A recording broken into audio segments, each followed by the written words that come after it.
Are you willing to do what's hard to make chess easy for you?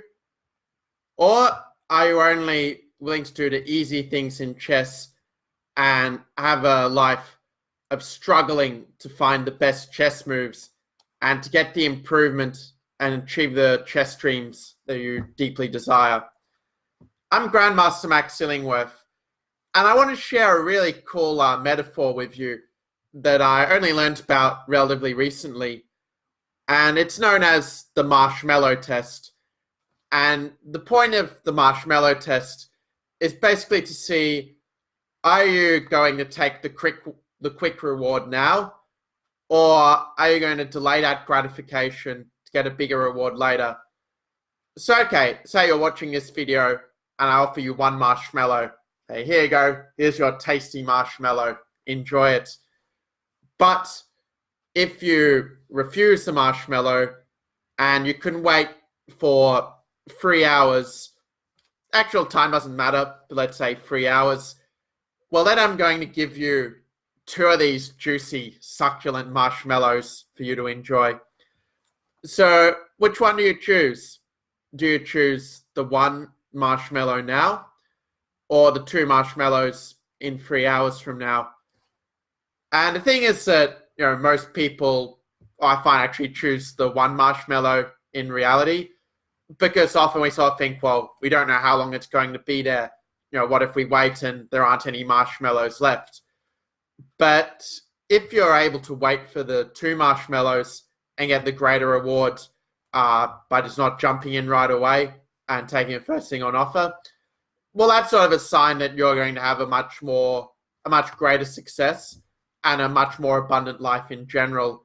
Whereas it's actually been done with lots of kids to basically determine how successful they would be in life, with surprisingly accurate results in that sense. So, okay, you know what the marshmallow test is now. And you might think, well, of course I'll take the 2 marshmallows and wait. Like, it's just rational and obvious. But when it comes to our decision making, most of the time we're not actually making decisions with a kind of rational, like calculating side of our brain, even though we might think we are. But most of them are just very automatic decisions, based on our thoughts, which come from our conditioning and programming. So in terms of chess, this is the metaphor I like to use, where I see the 1 marshmallow as essentially just trying to build up our knowledge as much as possible. And sure, you do need a certain knowledge to reach the highest levels in chess. That's not in question. But people who sort of focus so much on kind of learning all the answers, kind of at the expense of other more important things. Kind of like, for example, preparing for a school exam and trying to memorize all the answers and, have it all ready. So whatever question you're asked, you can just say, oh, I know that. That's the answer.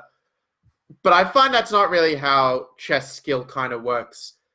So if those of you watching, what might be a better way to approach this than taking the 1 marshmallow and just trying to fill our head with knowledge?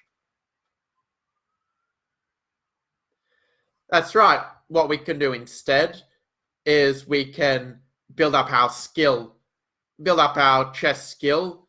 I think what's actually going to decide most of our games, well, it's going to be who sees the tactics more, who simply calculates better, has a better appreciation of what's going on. And these are skills that are built up not so much by trying to just remember lots of facts as such, but rather it's more about, how well can we actually think and, actually make decisions in the position, because chess is, after all, a decision-making game. So, yeah, that's basically the key shift, that if you can go, for example, up your knowledge to building up your skill, then that's how you can start to get to the next level. I mean, I know from my own experience as a chess grandmaster, the times when I made the biggest improvements were times I was solving lots and lots of puzzles, solving plenty of, say, tactics puzzles or endgame studies every day. That's really what got me to the next level, because actually then focusing on actually being able to see more at the board. So whenever I look at the position, I'd automatically see a lot more moves. But because of that sort of practice of actually calculating deliberately, I'd actually be able to see a lot further as well and think much more deeply than if I was, say, just solving lots of quick tactics and purely focus on trying to do them as quickly as possible, which is actually a trap I kind of fell into a bit as a Grandmaster that probably held me a little bit back in some ways. But that's a story for another time. So yeah, that's basically why I'd share this video, because some of you might remember that I did a video on how to basically become a champion. So I want to show you like the next stage of, the first step towards a shift in mindset.